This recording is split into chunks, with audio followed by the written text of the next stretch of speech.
Welcome to SportsBeat KC, the Kansas City Star's daily sports podcast. It's Wednesday, September 29th. I'm Blair Kirchhoff. Got a lot of Chiefs ground to cover today by two voices. First, you'll hear from Andy Reid. It was good to see the head coach at the podium on Wednesday after missing him Sunday. The Chiefs had lost to the LA Chargers, and like every game, Reid was expected to address the media, but he didn't. We learned later that Reid had fallen ill, and that evening we found out that Reid had spent the night in the hospital, but he soon returned to work, and he was front and center today. He didn't go into detail about his ailment, but shared some thoughts about changing some habits. You'll hear our Vahe Gregorian and Sam McDowell ask questions about Reid's health. There's also a heavy dose of Josh Gordon talk. The 6'3" wide receiver is the Chiefs' latest addition, and Reid and quarterback Patrick Mahomes fielded several questions about when and how Gordon, the former All-Pro, will fit into the offense. Mahomes also addressed several other topics like the turnover problem the Chiefs have had lately and how the young offensive line is coming together. So let's get started. We'll hear first from Andy Reid, and after a break, Patrick Mahomes. I appreciate everything you did, respecting the situation. I'm feeling great, first of all, and it's good to be back, and we're just getting on with business as usual here. So, but all's good, and I do respect you for what you did, and I also respect the people that tended to me during that time. They were top notch, and all. So, with that, as far as practice today goes, Rashard Fenton is in the concussion protocol. He won't practice today, so we'll just see how he does here over the next few days.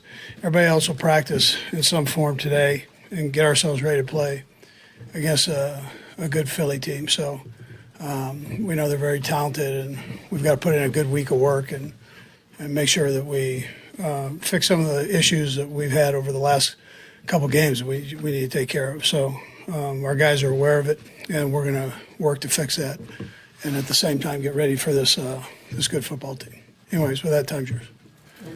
What's the plan for Josh Gordon, and where was the need when you guys set up for you to sign him? Yeah, so listen, Brett always keeps his eyes open for good players. Josh is a good player. I think we all know that. And he's worked hard on his situation and making sure it was right. He's been reinstated by the league, which I thought was an important step. And so we welcome him aboard. He'll be working on the practice squad and doing, seeing where he's at football-wise. So nothing immediate, but we'll just see where he's at and what he can do. Take it from there. What's a reasonable expectation, time frame, for when a guy who hasn't played football in 2 years now can sort of get himself into football shape, learn what you're doing, and maybe help you out on it? Yeah, we'll see. He's pretty. He's an honest guy. Tells you, he's easy to talk to, and so I asked him about that part, and it's going to take a while. He's probably not going to play this weekend, if that's what you want to know. So, but we'll see. Just see how it goes over the next week or two, and see where he's at. And bringing in a talent like Josh, what does that do for a receiver room? Does it raise everyone's level of play? Yeah, listen, we've got a great receiving room, and this is just another addition to it, and he's been such a good player. So anytime that you can add somebody like that of that quality, you try to do within reason, and that's where we're at with it. And we'll just see how it goes. But yeah, I'm sure it raises everybody's awareness that he's there. They all know that he's a good player. So it's just a matter of getting back in the swing of things. And he seems like a good guy, so I don't think the chemistry will be disrupted at all. He hasn't been able to finish the season because of his off-the-field things that he's had go on. What's your confidence level that what you guys can provide for him here will be a safe place for him to be able to make it all the way through a year? Yeah, so he's had a great 8 months here of taking care of business, and so the league obviously understands that he's a good guy. He had his issues, and he's working on that. So everybody's deserves an opportunity to at least trying to do the right thing. So. What about your place? You guys are maybe a better place for him than some others in that regard. Well, we always sell Kansas City in general. Just it's a great place to live and great fan base and so on. So you're going to have support. As long as you're doing the right things, you have support. First, glad certainly that you're feeling better. I'm wondering if there's anything you can, or I guess I should say, would be willing to share about what happened after the game and just how you were feeling. Yeah, I'd probably just skip that. I'll just leave. I'm not much on talking about all that stuff. I wish it would have never happened, but it did, and I'm moving on. But I feel great, and I appreciate the doctors for taking care of me. I mean, they're phenomenal. So. Actually, we're glad to see you back and healthy. It's not lost on you how concerned people were, and I do wonder if is this a sort of episode that makes you have to examine routines at all, or anything that of that nature? Yeah, I mean, you're probably right. You go back and you look at things, but you're asked a lot of questions, so you look at things. But I feel great right now. So, and everybody that's dealt with me is confident that it will continue that way. So, I'm good if they're good, right? They're the experts. And you were completely at ease coming right back to work on Monday. I wish I could have gotten a couple more of these, but I'm glad I'm here. Yeah, One Monday. yeah, I know. Obviously, you had a chance to win Sunday, but looking back on what you've seen the last couple of ball games, what gives you confidence in knowing that you're going to play your old Philadelphia that will help you get your 100 win? Yeah, I hadn't thought about the 100th win, but I know they're a good football team.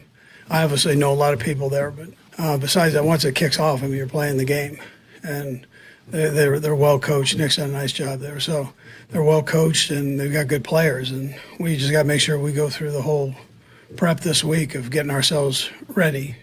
Take it day by day here and situation by situation, and get ourselves right. You're going to coach the enemy on Monday in your place. Was it a concerted effort to run the football on Sunday? I know you rushed for 186 yards. Was it what the defense gave you? Was it more a concerted effort after the time of possession stuff? Yeah, no, I've mentioned before. I mean, if defense is going to give us an opportunity to do something, we take advantage of that. At least try to come out on the right end of it. We didn't come out. We needed to score more points, and we didn't do that. And I know the guys talk to you about turnovers. I mean, you can't turn the ball over like we did, whether it's a run game or the pass game. And we got to get better. I mean, that's the bottom line. It's right there. It's not a secret to you guys or anybody. We got to take care of that. Two questions real quick. Just what's your envisioned role for Josh Early when he does make his debut? And secondly, what are your thoughts on Willie Gay? Maybe is it possible for him to come back this week if everything goes well at practice? Yeah, so he's making progress. We'll just see with Willie. And Josh, I've kind of do the same. I haven't seen him out on the field or anything, so I want to see how all that goes. Andy, I know you got to treat this like another game, but I can't help but imagine that a lot of memories come back, and it's a different kind of game in Philadelphia. How does your experience going there 8 years ago play into your preparation for this now emotionally? Yeah, well, no, listen, I love my time there. Great people, great organization. I mean, they were tremendous to me and my family, so all that's great. But again, we're there to play this game and to do well, and so when it's all said and done, that's where my focus and time and mind and everything else is. So. Coach, how frustrating has the last couple of weeks been? I think we all think this team's a really good team. To see them play the way they have the last couple of weeks. Yeah, I've said that, been honest with you, just that you can't turn the ball over in this league. I mean, I think we all know that. And so we've got to take care of it. Still, let our personality show, but you've got to take care of the football. Bottom line.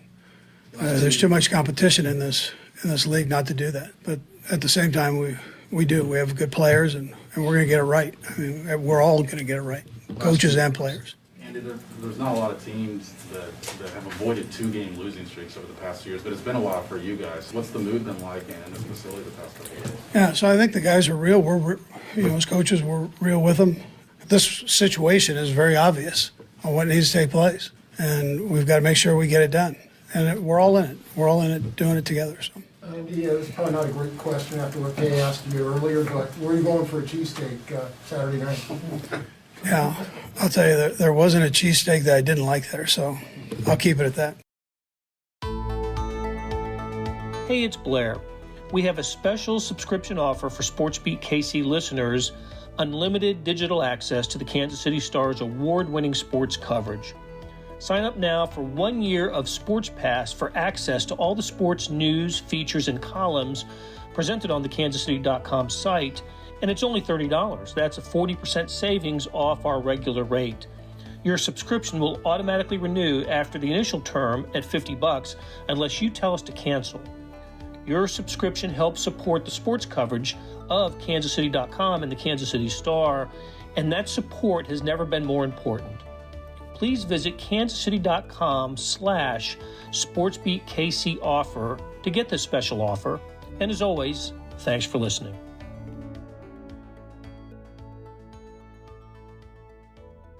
First off, Patrick, what was it like Sunday night after you heard the coach had to go to the hospital?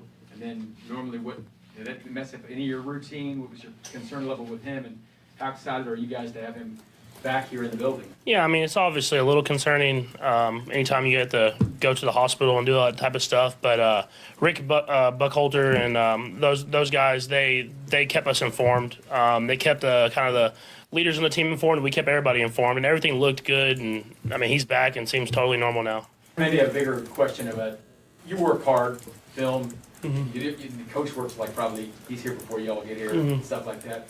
You ever get concerned that it's maybe too much, as hard as they work on this stuff? I mean, you can't make him stop, though, right? Yeah, I mean, I don't know if I know he loves this sport. I mean, he loves being able to coach us, and so I've always thought if you're doing something that makes you happy, it usually helps you live longer. So I'm pretty sure he loves doing what he does, and I'm sure Tammy will help him stay healthy as time goes on. Patrick, of course, the Chiefs are bringing in Josh Gordon. Was that something that they, ran by you before they brought him in? And then also, what's the move like in the wide receiver room? Does it make them feel like, that they need to step their game up once he comes up to the main roster? Or what?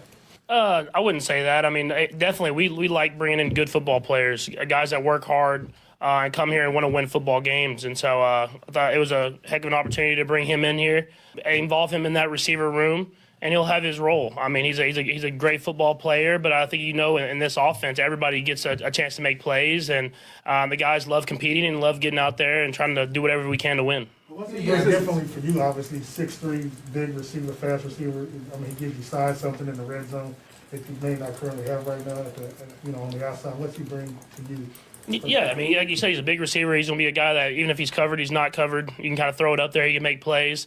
But I'm excited to get to work with him. From what I've talked to him a little bit here now, he seems like a great dude that wants to come in and work. And so we'll see as we get out here on the practice field how he can help us as an offense. Do you remember much about him as a player from when he was back kind of in his prime with the Browns? Yeah, I mean, everywhere he's been, he's kind of dominated. So, I mean, it's definitely exciting. He's someone, like I said, he's not covered when he's covered. He can make plays on one-on-one coverage, and I'm excited to have him here with us. Since you lost back-to-back games, how do you approach that just mentally?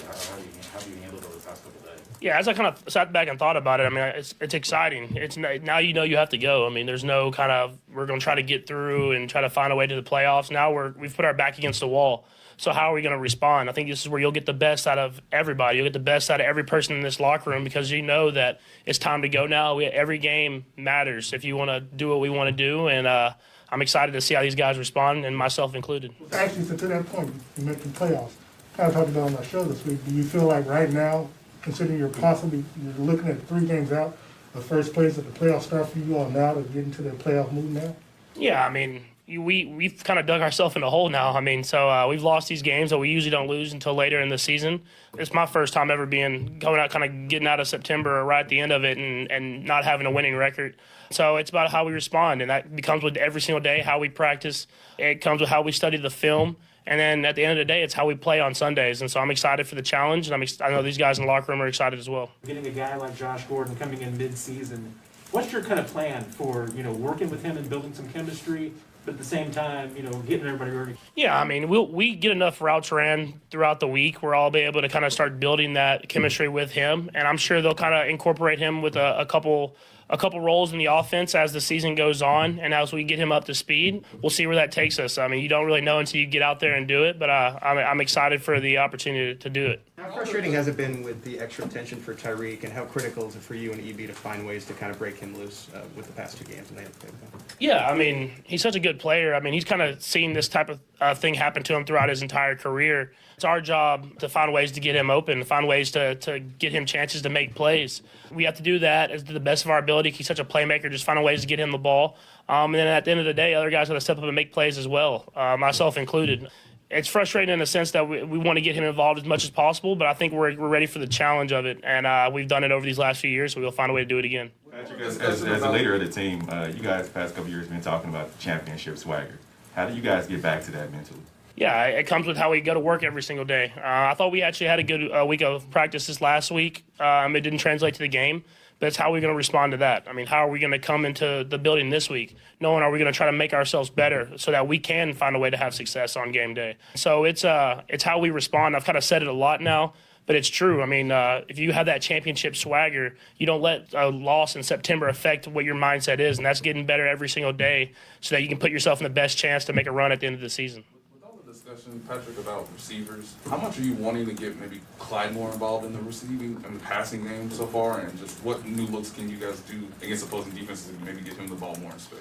Yeah, I mean, I think it'll open up naturally. I mean, as we keep seeing more and more deep coverage, we're going to start involving that running back room. And obviously, Clyde has a special skill set when it comes to catching the football. I mean, I think as the season goes on, you'll see him get more and more involved in the pass catching game. But I mean, I thought we had a big week this last week of him running between the tackles, running tough.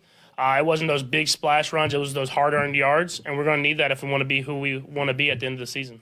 One of the things that Josh Gordon's never had a problem on the field. He's been great on the field, but he can't stay on the field because of what he's done off the field. He hasn't finished the season since 2012.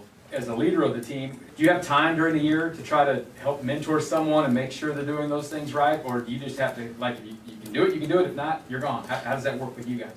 I mean, I think you build relationships and kind of build that stuff off the field with everybody. I mean, I don't want to just single him out. I mean, I think every single person I've built relationships with, these are my friends that are in this locker room. It's not just like we're coming to work and we're working together. And so I'll do the same with him, and I'm sure that receiver room will do the same with him. We'll bring him in to this family that we've built in this locker room and try to get the best out of him, also, obviously on the field, but off the field as well. And we want him to succeed in life more than just on this field. So we'll do the best we can to help him in any way possible. From Sunday's game and looked at your performance, the offensive line's performance, what did you see and how did you feel about it? I thought they battled as an offensive line. We ran the ball well. They were able to protect against a really good defensive line, and I thought they battled to the very end. And then with myself in there, I mean, I thought I did what I was trying to do to win to the best of my ability. Obviously, I feel like I made a couple of decisions here and there that kind of cost us there at the end, but I'll never go down without fighting and giving everything I have on that football field. And I'll learn from the mistakes that I made at the end of the game, and I'll respond to be better next time. Patrick, just 2 things related to Andy. One is, it sounds like you were kept informed pretty well and didn't get too worried, but I do wonder what that first moment was like when you heard he'd been taken to the hospital, or whatever the sequence was. Did you have any flash of great worry? Yeah, I did in a sense. You obviously are worried just in general when stuff like that happens, but they told me kind of the scenario. They told me what was going on. So they kept me kind of at ease, knowing that it wasn't a real crazy situation. It was something that they had under control, that they had handled. So whenever you get a sense like that from the people that you trust, then usually you can your emotions can kind of settle a little bit. And just related to that, I mean, you've seen him have to bear a lot of stress, emotional stress, all sorts of things. And also in your relationship with him, you see how hard he works, and saw him with a cane this summer. Do you ever step back and feel any greater sense of concern about his broader health? I don't, just because I'm around him so much. So I know how much fun he's having, how much he's enjoying this. I don't think he wants to be anywhere else in this world than in this building with us. So I don't have that worry. Obviously, I want him to stay healthy and be a part of this for the long run. But I know he wouldn't rather be anywhere else than here, so why not let him be here? On the urgency that you mentioned earlier that you feel, is that something that's sort of understood in this locker room, or do you guys have ongoing conversations about that? I think it's kind of understood. I mean, obviously, we talk about being great every single day. We talk about trying to have the best day at practice. But we're not used to losing here. So whenever we lose a couple games, we don't like that feeling. And so we have to do whatever we can to be better because, I mean, we're going to get great games at every single team we play on this schedule. And if we want to end the season where we want to end the season, we have to have that urgency every single day to make ourselves better. 3 games in, Patrick, any thoughts on how the offensive line has improved, how you're sort of meshing with them? Was there anything that you noticed in Sunday's game that was maybe better than the first 2 games, or maybe something you you guys need to sort of get better at? Yeah, I think you could kind of nail it down to one little thing. I mean, if you look at Sunday's game, the way that we were communicating on the first screen that we ran, we let a linebacker come through, which could have been out the gate. And you saw we ran a screen that wasn't exactly the same, but very similar later on in the game, and they picked it up perfectly. And I think that just comes with the communication that they have. They're learning from things that they didn't do well the week before, and they're getting better the next week. So I'm excited for this group as an offense, as offensive line, everybody as a team, as we go through these struggles together, coming out better on the other side. That'll do it for today. Thanks to our SportsBeat KC production staff of Beth Welsh, Monty Davis, Jeff Rosen, and Chris Fickett. Links to stories about the Chiefs can be found in the show notes and on kansascity.com. Hey, I want to call your attention to something new. It's called the Morning Sports Edition. You know about the Stars e-edition, you probably even get it. That's a replica of the printed newspaper on your screen that comes with your digital subscription. Well, now there's an updated sports section produced separately that goes along with it. When you open up the e-edition, there's a box in the upper right-hand corner. Click on that, and you can access about 15 to 25, sometimes even 30 pages of sports. Maybe you get the link in your email, but either way, it's access to complete coverage of the previous day and evening sports news, features, statistics, everything. It's fantastic, especially as the baseball season winds down, and you got all these wild card races and Salvador Perez's chase of the Royals home run record. So listen, thanks for listening and supporting the best sports and news coverage in Kansas City and helping us produce programs like SportsBeat KC. We'll be back on Thursday talking college sports, so be sure to stay tuned then.